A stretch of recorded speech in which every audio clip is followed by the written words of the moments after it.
আসসালামু আলাইকুম দর্শক, শুভেচ্ছা নিন লন্ডন থেকে। স্বাগত জানাচ্ছি কাজী হেমায়েতুদ্দিন মিশন। সাম্প্রতিক বাংলাদেশে ঘটে যাওয়া নানা বিষয় নিয়ে আমাদের সঙ্গে আছেন। নমস্কার, আমি তরুণ ঘোষ। গতকালকে যে আমি পোস্টটা দিয়েছিলাম, পোস্টের নিচে অনেক রকমের কমেন্ট, এই ধরনের খবর তো কোথায় ছাপা হয়নি, এরকম অনেক। একজন বিজ্ঞ ব্যক্তি তিনি আমাকে একটা লম্বা একটা চিঠি লিখেছেন। তিনি মাঝে মাঝেই আমাকে একটা একটা করে এরকম ঠুকে যান এসে ভদ্র ভাষায়। তা আজকে আমি এই ভদ্রলোকের এই চিঠিটা পড়ব, শেখ হাসিনা প্রসঙ্গে আসব, তারপরে মিটিং কি হলো রাত্রিবেলা, আগে নিজের প্রসঙ্গটা আগে সেরে নি। লিখছে রো রো F4Y, তার মানে ফিকটিটাস নেম, এর নিজের নাম দিয়ে করে না। বোঝাই যাচ্ছে এরা হচ্ছে হয় গুপ্ত নয় জামাত। লিখছেন ভদ্র ভাষায়, আপনার আচরণে এত বেশি ছেলে মানুষই ভাব দেখা যায় যে আপনি গুরুত্বপূর্ণ কোনো তথ্য লিক করে বের করে আনবেন এমন মনে হয় না। আপনাদের পশ্চিমবঙ্গের আরও বিভিন্ন সাংবাদিকদের কথা তো শুনি, ওনাদের কথার মধ্যে প্রজ্ঞা, গভীরতা এবং বিশ্লেষণ পাই। তাদের বিপরীতে আপনাকে কৌতুক অভিনেতা টাইপের লাগে। আপনি প্রচুর বাড়তি কথা বলেন যা বাস্তবতার ধারে কাছেও না। আমার তো মাঝে মাঝে মনে হয় আপনি নিজেও ডিপ স্টেটের লোক কিনা, যে আওয়ামী লীগের লোকজনকে ধুলো দিচ্ছে। এটা হচ্ছে ওনার কমেন্ট। ওনার কমেন্টের আমি কোনোদিনই উত্তর দিই না। আজকে আমি ভাবলাম আপনাদের সঙ্গে এই কমেন্টটা শেয়ার করব। 2024 সালে যখন আমি শুরু করেছিলাম তখন কিন্তু আপনাদের পাশে কেউ ছিল না। আমি কিন্তু আপনাদের একটু শ্বাস নেওয়ার জায়গা দেওয়ার জন্য আমি এটা শুরু করেছিলাম, এবং আমি তখন বলেছিলাম এই অন্ধকার কাটবে, এই অন্ধকার থাকবে না, কোনো দিনই কোনো কিছু চিরস্থায়ী নয়। তখন প্রচুর আপনারা আমায় দেখতেন, তখন এত গজিয়ে ওঠেনি, মানে আশেপাশে বাংলাদেশ নিয়ে তো কথা বলার লোক তখন কিন্তু গজিয়ে ওঠেনি। একমাত্র এই বান্দা 2024 সালে 5 আগস্টের পর থেকে আমি টানা করে যাচ্ছি, এবং আপনারা সাক্ষী। একদিনের জন্য শেখ হাসিনার বিরুদ্ধে গিয়ে আমি কোনো কথা বলিনি। ফলে আমি শেখ হাসিনাকে ডোবানোর জন্য যে কথাগুলো বলছি, সেই কথাগুলো মানে ওনার কথা অনুযায়ী আমি ডিপ স্টেটের লোক হয়ে আপনাদেরকে আমি ভুল বোঝাচ্ছি না। তার প্রমাণ হচ্ছে আমি যা যা বলেছিলাম যে ইউনূসের ক্ষমতা, ইউনূসকে ছাড়তে হবে, ইউনূস জেলে যাবে। দেখুন পারিপার্শ্বিক পরিবেশ ধীরে ধীরে যেরকম হচ্ছে, ইউনূস কিন্তু জেলে যাওয়ার পথ তৈরি হচ্ছে। আমি বলেছিলাম একে অন্যের সঙ্গে মারপিট করবে, দাঙ্গাহাঙ্গামা করবে, দেশে চূড়ান্ত অস্থিরতার সৃষ্টি হবে। বিএনপি ক্ষমতায় এলেও কিন্তু শান্তি আসবে না, আমি বলেছিলাম। পাকিস্তান যখন আক্রমণ করলো, ভারত যখন আর আক্রমণ করলো, তার আগে থেকে আমি কিন্তু বলে যাচ্ছিলাম 15 দিন আগে থেকে যে এবার পাকিস্তান আক্রমণ করবে। যেদিনকে আক্রমণ করলো পহেলগাঁও হওয়ার পর, সেদিনকে রাত্রিবেলা হঠাৎ আক্রমণ করে দিল। তখনও আমাকে নিয়ে টিটকারি মারা হয়েছে, যে এখানে বলছে যে সাদা ফ্ল্যাগ উড়িয়ে পালিয়ে গিয়েছে। ছাড়ুন, বাংলাদেশের মিডিয়ার কথা ছাড়ুন। আলটিমেটলি কি আমাদের ডিজিএমও পরিষ্কার দেখিয়ে দিলেন কোথায় কোথায় আমরা মেরেছি, কোথায় কি ছবি আছে না আছে, সব আমরা দেখিয়ে দিয়েছি। এবং কথা হলো, এই যে কথাগুলো আমি বলছি, আজকে যে টাইমস অফ ইন্ডিয়া আমি কাজ করতাম, আমি যদি ছাপার অক্ষরে এটা লিখতাম, তাহলে কিন্তু এই প্রশ্নটা উঠতো। তখন টাইমস অফ ইন্ডিয়াকে কোট করা হতো। কিন্তু যেহেতু আমি এটাকে একটা প্ল্যাটফর্ম হিসেবে ধরে নিয়েছি আমার রিটায়ারমেন্টের পর, তাই আমাকে ওই ইউটিউবার ভেবে নানান রকম গালিগালাজ করা হয়। এগুলো করে আপনারা কি আনন্দ পান আমি জানি না, আপনাদের কোন আনন্দ আপনাদের এতে আসে, মনে আসে। আমি যা যা বলেছি দেরিতে হলেও আপনারাই অধিকাংশ মানুষ স্বীকার করেন আপনার কথাগুলো কিন্তু মিলেছে। দেখুন, যে কথা বলার সে কথা আমি বলি, যে কথা বলার নয় সে কথা কিন্তু আমি বলি না, আমি বলেই দিই যে কথাটা বলার নয়। যেমন গতকালের যে মিটিংটা হয়েছে, যে মিটিংটাতে মোদিজি চেয়ার করেছেন এবং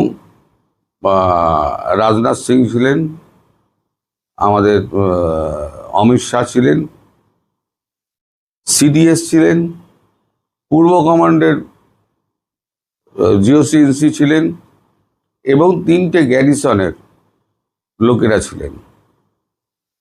এই মিটিংটা 7টায় শুরু হয়,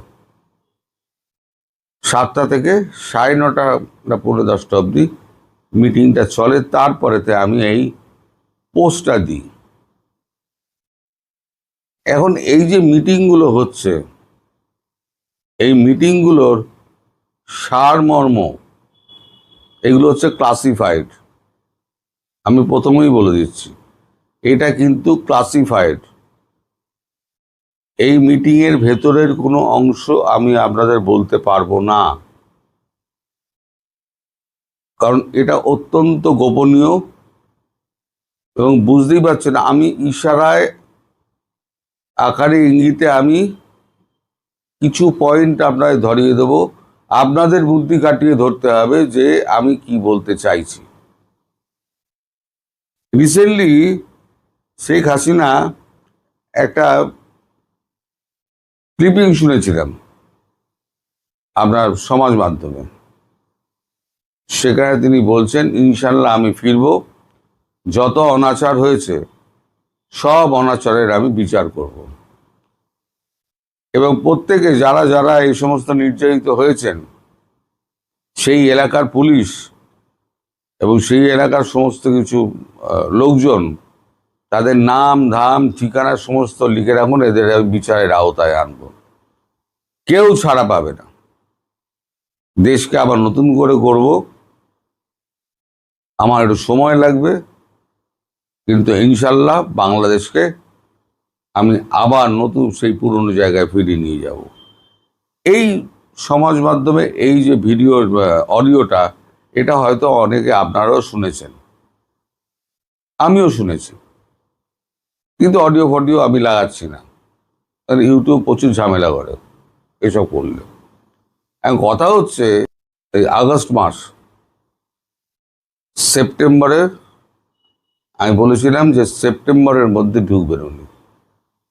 1 উইক বলেছিলাম, আমি বলেছিলাম 1 উইক পেরিয়ে হয়তো 10 তারিখ হতে পারে বড় জোর। আমি কিন্তু আমার পয়েন্টে স্টিক করে আছি। আমি বলেছিলাম হঠাৎ করে দেখবেন পরিবেশ চেঞ্জ হয়ে গেছে। দেখুন পরিবেশ চেঞ্জ হয়েছে কিনা। আরো অনেক কিছু ঘটনা ঘটবে, আপনাদের চোখের সামনেই ঘটবে, এবং আমি প্রতিদিন বলে যাব, প্রতিদিন আপনারা লিখে যাবেন যে আপনার কাছে কি, আপনি কি ওই মিটিংয়ে উপস্থিত ছিলেন। আরে ওয়াটারগেট কেলেঙ্কারি যখন হলো, ফাঁস হলো, সেই ওয়াটারগেট কেলেঙ্কারির কাগজপত্র যে বের করে আনলো যে সাংবাদিক, সে কি টেবিলের তলায় লুকিয়েছিল? বিল ক্লিন্টনের ওই যে যৌন কেলেঙ্কারি যে ফাঁস করলো, সেই খাটের তলায় লুকিয়েছিল? আরো এরকম বহু তথ্য আছে।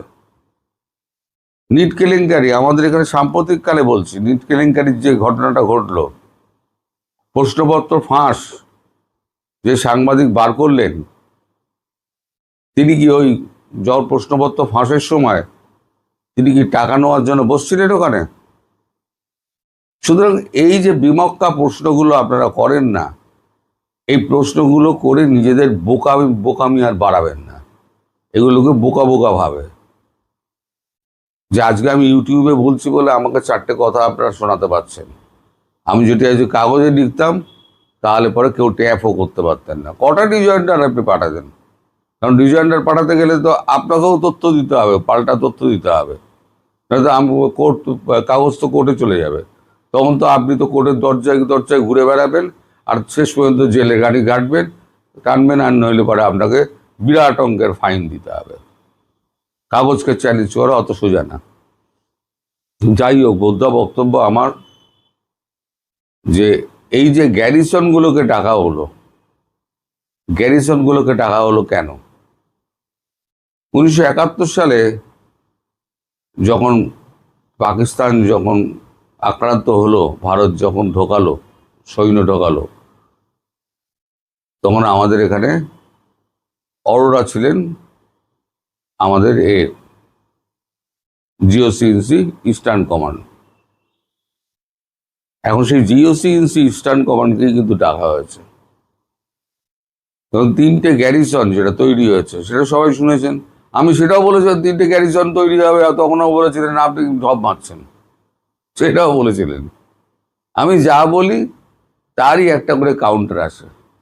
90% লোক আমার বিশ্বাস করেন, 10% লোক এগুলোর নাম ভারিয়ে ওই রয় FY এরা কারা করে।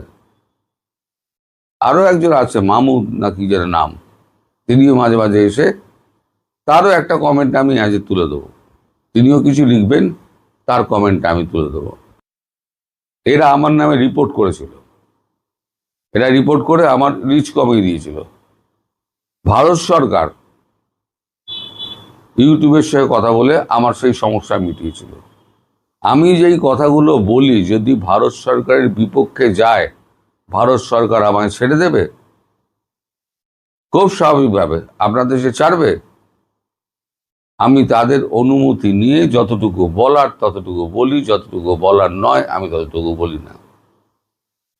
এবার আসি মুদ্রা কথায়, যে আপনাদের এই যে বর্ডার এরিয়া যে রয়েছে, বর্ডার এরিয়াতে গ্যারিসনগুলোকে ডাকা হয়েছে, গ্যারিসনগুলো ওখানে রেডি হয়ে রয়েছে। এবার গ্যারিসনগুলোর কাজ কি হবে না হবে সেটা আমি জানি না, সেটা মিটিংয়ের ভেতরে ঠিক হয়েছে।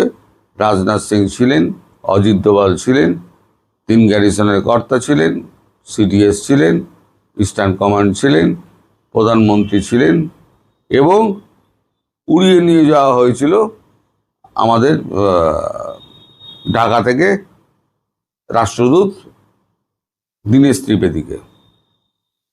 ত্রিবেদীকে কেন ডাকা হলো? দীনেশ ত্রিবেদীকে ডাকা হলো বাংলাদেশ সম্পর্কিত কোনো কারণে, নইলে দীনেশ ত্রিবেদীকে ডাকা হতো না। আরো একটা কারণ হচ্ছে শেখ হাসিনা মানে আর থাকতে চাইছেন না, শেখ হাসিনা। এখন তিনি বলছেন যে আমি হেঁটে হেঁটে পারলে চলে যাব, আমাকে আটকাতে পারবে না। এদিকে তার নিরাপত্তা নিশ্চিত না করা পর্যন্ত ভারত ছাড়তে পারছে না। আমি বরাবরই বলেছি তার নিরাপত্তা নিশ্চিত না করে ভারতবর্ষ ছাড়বে না। সুতরাং ভারতবর্ষকে তার নিরাপত্তা নিশ্চিত করতে হচ্ছে। তার নিশ্চিত করতে গেলে যেগুলো দরকার সেগুলোই হয়তো সেই মিটিংয়ে আলোচনা হচ্ছে, নইলে গ্যারিসনগুলো এগোবে কেন? আমি এর বেশি কিন্তু কোনো আন্দাজ দেব না, আপনারা এর থেকে বুঝে নিন। গ্যারিসন কেন ওখানে 3টে গ্যারিসন থাকছে, সৈন্যবাহিনী কেন মোতায়েন থাকছে, বাংলাদেশের রাষ্ট্রদূতকে ডেকে পাঠানো হলো কেন, এবং সিটিএস ওখানে থাকলেন কেন, এগুলো আপনারা মিলিয়ে নিন, 2 2 4 করুন। আমি কিছু বলবো না, কারণ আমার ওপরে এমবার্গো আছে, আমি এমবার্গো ছেড়ে বেরোতে পারবো না। সুতরাং আপনারা একটু বুদ্ধি খাটালেই আপনারা জানতে পারবেন। তবে একটা কথা বললাম, শেখ হাসিনা সেপ্টেম্বর 1st উইকের মধ্যেই ফিরবেন, তার আগে দেশ ফাঁকা হয়ে যাবে।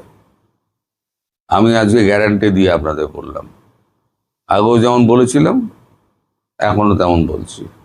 আর আমি ওই ভদ্রলোককে বলি, দাদা আমি ডিপ স্টেটের লোকটাও না, আমি পাক্কা ভারতীয়। সুপ্রিয় দর্শক, সাজ্জাদ কাদির স্বাগত জানাচ্ছি আমাদের চ্যানেলে। এই মুহূর্তে আপনাদের সঙ্গে কথা বলতে চাই জাতিসংঘ সহ আন্তর্জাতিক সম্প্রদায়ের বিএনপি সরকারকে লাল কার্ড, ভূ রাজনীতির নতুন খেলা। দর্শক, আপনার কাছে কোনো তথ্য উপাত্তের কোনো প্রয়োজন নেই। একটু স্বাভাবিক দৃষ্টিতে, সাধারণ দৃষ্টিতে যদি আপনি খেয়াল করেন যে বিএনপি সরকারের প্রতি আন্তর্জাতিক সম্প্রদায়ের সমর্থন এক প্রকার উঠে গেছে। শুধু তাই নয়, যে আন্তর্জাতিক প্রেক্ষাপটে আওয়ামী লীগ সরকারের পতন হয়েছিল, ইউনূসকে এখানে ক্ষমতায় বসানো হয়েছিল, সেই ইউনূসের ওপরও কোনো ধরনের কোনো সমর্থন নেই। সাম্প্রতিক ঘটনা প্রবাহ তাই বলে। আবার অনেকে বলবেন যে না, এই তো পরিস্থিতি পরিবর্তন হতে হতে আবার দেখছি উল্টো দিকে ঘুরছে, নানা অসম্ভব ঘটনা ঘটছে। একটা কথা মনে রাখবেন, ষড়যন্ত্রকারীরা জানে যে আমার মৃত্যু নিকটে, দুদিন পরে আমি মারা যাব, দুদিন আগেও আপনাকে মারতে চাইবে। একটি উদাহরণ দিলে এই প্রশ্নের উত্তর আপনি পেয়ে যাবেন। 1971 সালের কথা মনে করুন।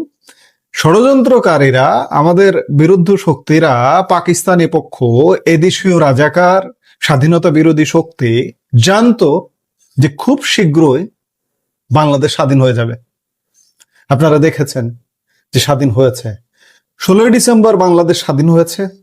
14 ডিসেম্বর, মাত্র 2 দিন আগে, কি নারকীয় কর্মকাণ্ড করেছে ষড়যন্ত্রকারীরা। এমনটায় তারা জানে তারা পরাজিত হতে যাচ্ছে, কিন্তু পরাজিত হওয়ার আগে তারা আপনাকে নিয়ে, সবাইকে নিয়ে মরতে চাইবে।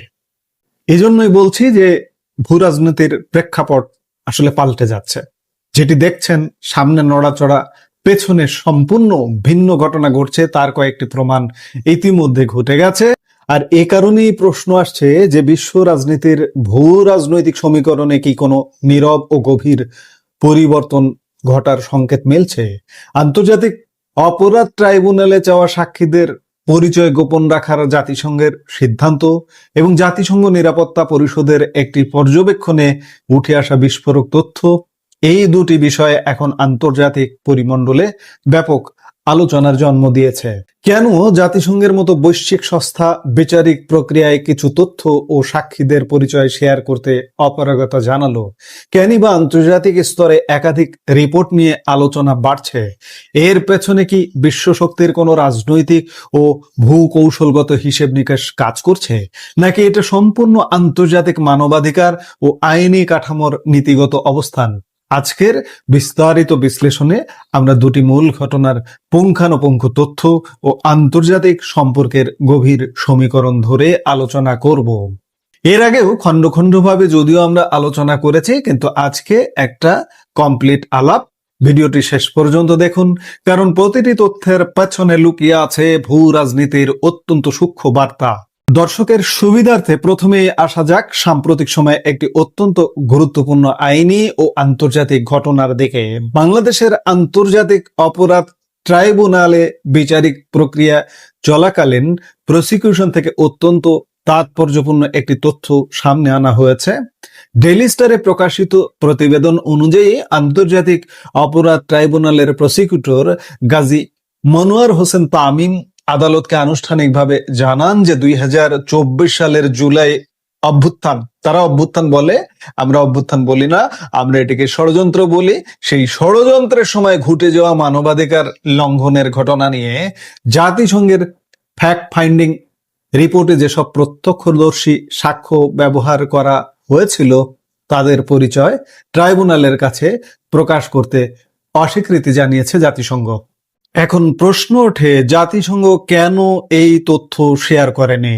প্রসিকিউশনের বক্তব্য অনুযায়ী জাতিসংঘ মানবাধিকার হাই কমিশনের কার্যালয় জানিয়েছে তাদের এই অবস্থানের মূল কারণ বাংলাদেশের 1973 সালের আন্তর্জাতিক অপরাধ ট্রাইব্যুনাল আইনে বিদ্যমান মৃত্যুদণ্ড বা ক্যাপিটাল পানিশমেন্টের বিধান। জাতিসংঘ নীতিগতভাবে বিশ্বজুড়ে যে কোনো বিচারিক প্রক্রিয়ায় মৃত্যুদণ্ডের শাস্তির বিরোধিতা করে থাকে। OHCHR পরিষ্কারভাবে উল্লেখ করেছে যে যতক্ষণ না পর্যন্ত বাংলাদেশের ট্রাইব্যুনাল আইন থেকে মৃত্যুদণ্ডের বিধান অপসারণ করা হচ্ছে, ততক্ষণ পর্যন্ত তারা তাদের প্রতিবেদনে উদ্ধৃত প্রত্যক্ষদর্শীদের পরিচয় ও সুনির্দিষ্ট তথ্য প্রদান করবে না। আদালতে বাংলাদেশ আওয়ামী লীগের সাধারণ সম্পাদক ওবায়দুল কাদের সহ অন্যান্য শীর্ষ নেতার বিরুদ্ধে বিচারিক যুক্তিতর্ক উপস্থাপনের সময় প্রসিকিউটর তামিম এই তথ্য উল্লেখ করেছিলেন এটি কয়েকদিন আগে। জাতিসংঘের এই নীতিগত অবস্থানের কারণে প্রসিকিউশনকে পরবর্তীতে ট্রাইব্যুনালে নিজেদের নিজস্ব প্রত্যক্ষদর্শীদের উপস্থাপন করে সাক্ষ্য গ্রহণ প্রক্রিয়া পরিচালনা করতে হয়েছে। প্রসিকিউটর আদালতের বাইরে গণমাধ্যমকে আরো স্পষ্ট করেন যে জাতিসংঘ সাধারণত সাক্ষীদের নিরাপত্তা নিশ্চিত করতেই পরিচয় গোপন রাখে, তবে আন্তর্জাতিক আইনি কাঠামো ও জাতিসংঘের সার্বজনীন নীতিমালার স্থান থেকে এই শর্ত যুক্ত করা হয়েছে যে মৃত্যুদণ্ডযোগ্য অপরাধের বিচারে সরাসরি সাক্ষীর পরিচয় হস্তান্তর তাদের বিশ্বজনীন সনদের পরিপন্থী। আইনি এই জটিলতার পাশাপাশি রাজনৈতিক ও আন্তর্জাতিক বিশ্লেষকদের নজর কাটছে বৈশ্বিক পরাশক্তিগুলোর নীরব ও কৌশলগত চালকগুলোর দিকে। আন্তর্জাতিক বিশ্লেষণে বিভিন্ন গণমাধ্যম ও আন্তর্জাতিক সাময়িকীতে আলোচনা চলছে পশ্চিমা বিশ্ব, বিশেষ করে আমেরিকা এবং জাতিসংঘ সহ অন্যান্য প্রধান শক্তিগুলোর নীতিগত অবস্থানের কোনো রূপান্তর ঘটছে কিনা। আন্তর্জাতিক পর্যবেক্ষক মহল মনে করে, প্রথমত আন্তর্জাতিক মানের মানবাধিকার সুরক্ষা ও মৃত্যুদণ্ড রহিতকরণের মতো বিষয়গুলোতে জাতিসংঘ যখন কড়া অবস্থান নেয় তখন তা শুধু আইনি প্রক্রিয়ার মধ্যেই সীমাবদ্ধ থাকে না, এর একটি সুদূর প্রসারী কূটনৈতিক প্রভাবও থাকে। দ্বিতীয় গুরুত্বপূর্ণ ক্ষেত্রটি হলো আন্তর্জাতিক নিরাপত্তা ও গোয়েন্দা পর্যালোচনার জায়গা। জাতিসংঘ নিরাপত্তা পরিষদ এবং বিশ্ব নিরাপত্তা সংস্থাগুলোর প্রতিবেদনে যখন দক্ষিণ এশিয়ায় আন্তর্জাতিক উগ্রবাদী বা জঙ্গি গোষ্ঠীগুলোর তৎপরতা ও আস্তানা গড়ার মতো বিষয় স্পর্শ করা হয়, তখন পুরো অঞ্চলের সার্বিক নিরাপত্তা কাঠামোর সমীকরণ বদলে যায়।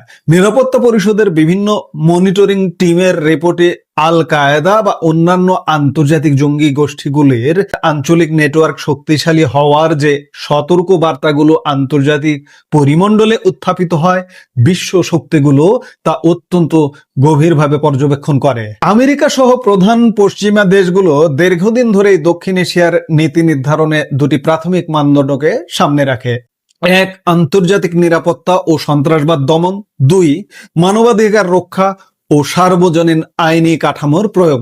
যখন আন্তর্জাতিক আইনি বিচারে জাতিসংঘের আইনি বাধা সৃষ্টি হয় বা আঞ্চলিক নিরাপত্তার বিষয়ে আন্তর্জাতিক রিপোর্টে বিভিন্ন ঝুঁকি চিহ্নিত করা হয়, তখন তা কেবল অভ্যন্তরীণ রাজনীতির বিষয় থাকে না, বরং এটি আন্তর্জাতিক কূটনৈতিক সমর্থনের ক্ষেত্রে একটি সংবেদনশীল বার্তা তৈরি করে। বাংলাদেশ ও ভারতের দর্শকদের জন্য এই ঘটনার প্রভাব বোঝা অত্যন্ত জরুরি। প্রথমত, ভারতের দৃষ্টিকোণ থেকে নয়াদিল্লি সর্বদা তার প্রতিবেশে কৌশলগত স্থিতিশীলতা ও নিরাপত্তার বিষয়ে অত্যন্ত সচেতন। দক্ষিণ এশিয়া অঞ্চলের সীমান্ত নিরাপত্তা ও আন্তর্জাতিক উগ্রবাদের যে কোনো ধরনের উত্থান ভারত অত্যন্ত গুরুত্বের সাথে দেখে।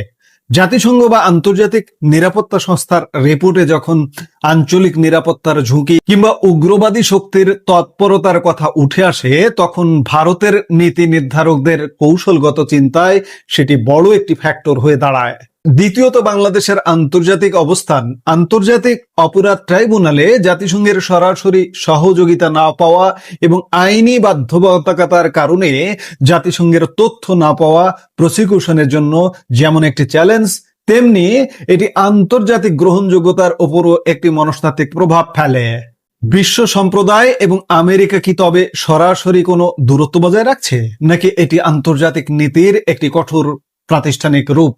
বিশ্লেষকরা বলছেন, বিশ্ব শক্তিগুলো কখনোই হুট করে সম্পর্ক ছিন্ন করে না, বরং তারা আন্তর্জাতিক আইনি নিয়ম, জাতিসংঘ সনদ এবং নিরাপত্তার মানদণ্ডকে হাতিয়ার করে নিজেদের নীতিগত ও কৌশলগত অবস্থান স্পষ্ট করে। জাতিসংঘের এই ধরনের কড়া আইনি শর্ত প্রয়োগ এবং আন্তর্জাতিক গোয়েন্দা দলগুলোর নিরাপত্তা পর্যালোচনা মূলত এটি ইঙ্গিত করে যে বৈশ্বিক পরাশক্তিগুলো দক্ষিণ এশিয়ার পরিস্থিতি পর্যবেক্ষণ করার ক্ষেত্রে আন্তর্জাতিক নিয়ম ও নিরাপত্তার বিষয়টিকে শীর্ষে রাখছে। তাহলে পুরো সমীকরণটি শেষ পর্যন্ত কি দাঁড়াচ্ছে? একদিকে বাংলাদেশের আন্তর্জাতিক অপরাধ ট্রাইব্যুনালে মৃত্যুদণ্ডের আইনি ধারা না সরানো পর্যন্ত জাতিসংঘের সরাসরি প্রত্যক্ষদর্শীদের তথ্য না দেওয়ার নীতিগত অবস্থান, অন্যদিকে বৈশ্বিক নিরাপত্তার প্রেক্ষাপটে জাতিসংঘের নিরাপত্তা পরিষদের রিপোর্ট কেন্দ্রিক ভূ রাজনৈতিক পর্যবেক্ষণ। সব মিলিয়ে বাংলাদেশ ও পুরো অঞ্চলের ভবিষ্যৎ কূটনৈতিক ও আইনি চালচিত্রের ওপর যে সুদূর প্রসারী প্রভাব পড়তে যাচ্ছে এ বিষয়ে কোনো সন্দেহ নেই। এর ফলে বিএনপি সরকার, যাদের উপর এক প্রকার প্রচ্ছন্ন সমর্থন ছিল বলে বলা হয় বিশ্ব শক্তির, এবং পূর্ববর্তী ইউনূস সরকারের ধারাবাহিক সরকার বিএনপি সরকার, ইউনূসেরই একটা জাস্ট ইউনূসের যে লোকগুলো ছিল পরিষদে, সেগুলো পাল্টে বিএনপি দলীয় রাজনৈতিক লোকজন এখন বসেছে এবং দেশ চালাচ্ছে। বিশ্ব শক্তি এখান থেকে পিছে সরে গেছে নানা কারণে। এই পিছে সরাটা শেষ পর্যন্ত এই সরকারকে কোথায় নিয়ে দাঁড় করায় সেটি এখন দেখার বিষয়। আমরা নিশ্চয়ই দেখব। এই মুহূর্তের ভিডিও থেকে বিদায় নিতে চাইছি। দেখা হবে পরবর্তী ভিডিওতে। সে পর্যন্ত ভালো থাকুন, সুস্থ থাকুন।